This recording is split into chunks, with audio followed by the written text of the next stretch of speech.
hello mga ka-journey. Meron ka bang kaibigan na magbe-birthday this coming August or September?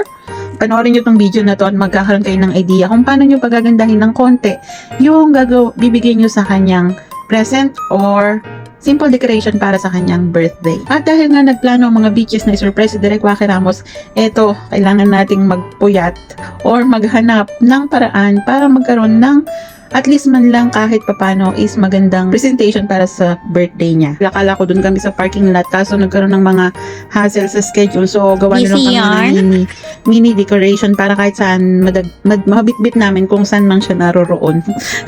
Ito, ginawa natin tong cardboard na to. Parang placard style siya. Nakita ko lang din siya sa Google, guys.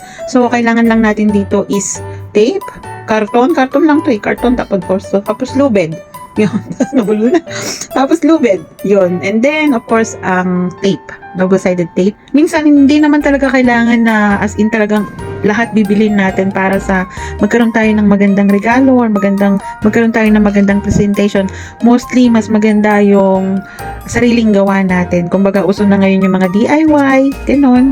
So, hanap na lang tayo dyan ng mga materials na pwede natin gamitin. Tapos, gayahin na lang natin, ganon. Kaya, eto, tapos na. Nagawa na natin. Ready na to para sa ating birthday surprise!